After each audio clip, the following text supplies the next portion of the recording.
Assalamualaikum warahmatullahi wabarakatuh.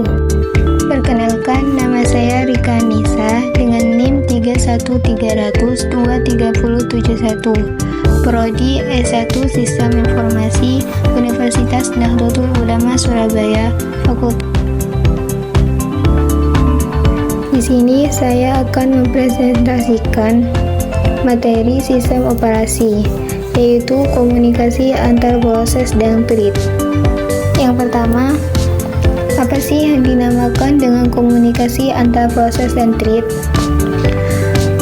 Komunikasi antar proses dan thread adalah mekanisme di mana entitas proses atau thread dalam sebuah sistem komputasi saling bertukar informasi, berbagi sumber daya, atau berkoordinasi untuk mencapai tujuan tertentu. Dalam konteks komputasi, proses merupakan unit eksekusi yang independen, sementara thread adalah unit eksekusi yang lebih kecil yang ada di dalam proses. Komunikasi antar proses dan thread memungkinkan kerjasama dan koordinasi antara entitas tersebut untuk menyesuaikan tugas secara efisien dan efektif dalam lingkungan komputasi. Selanjutnya, pentingnya komunikasi antar proses dan thread.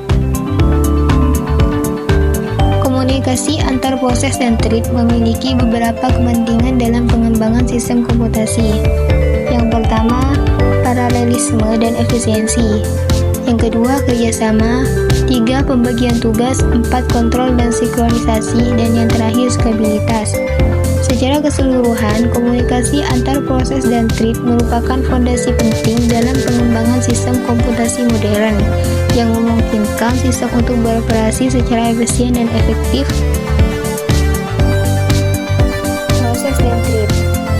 Proses dan thread adalah dua konsep dasar dalam pemrograman paralel dan sistem operasi. Apa sih yang dinamakan dengan proses dan apa yang dinamakan dengan thread? Proses adalah sebuah program yang sedang dieksekusi oleh sistem komputer, sedangkan thread merupakan unit kecil dari eksekusi dalam suatu proses. Secara singkat, proses adalah program yang sedang dieksekusi secara independen, sementara thread adalah unit kecil dari eksekusi dalam suatu proses yang berbagi sumber daya dalam konteks eksekusi dalam thread lain dalam proses. Komunikasi antar proses. Ada beberapa metode komunikasi antar proses yang umum digunakan. Yang pertama, shared memory. Proses-proses berbagi area memori yang sama. Mereka dapat saling bertukar data dengan menulis dan membaca dari lokasi memori yang sama. Metode ini cepat dan efisien, tetapi memerlukan sinkronisasi untuk menghindari konflik akses ke memori. Yang kedua, message passing. Proses-proses berkomunikasi melalui pertukaran pesan. Ada dua pendekatan utama untuk message passing. Yang pertama ada sinkronus atau biasa disebut dengan block, dan asinkronus yang bisa disebut dengan non-block. Pada pendekatan sinkronus, pengirim menunggu sampai pesan diterima oleh penerima sebelum melanjutkan eksekusi. Sedangkan pada pendekatan asinkronus, pengirim tidak perlu menunggu respon dari penerima. Dan yang terakhir, synchronization. Proses-proses menggunakan mekanisme sinkronisasi untuk mengatur akses ke sumber daya bersama atau mengkoordinasikan eksekusi mereka. Contoh penggunaan komunikasi antar proses, seperti sistem operasi. Proses-proses dalam sistem operasi berkomunikasi satu sama lain untuk melakukan tugas-tugas seperti pengelolaan sumber daya, penjadwalan, dan sinkronisasi. Misalnya, proses-proses dalam sistem operasi Unix atau Linux berkomunikasi menggunakan sistem panggilan sistem atau biasa disebut dengan sistem calls untuk melakukan operasi seperti pembuatan proses baru, pembukaan file, dan pengelolaan memori. Komunikasi antar thread. Berikut adalah beberapa metode komunikasi antar thread yang umum digunakan. Yang pertama ada shared memory. Thread dalam satu proses berbagi area memori yang sama. Yang kedua, message passing. Thread berkomunikasi melalui pertukaran pesan.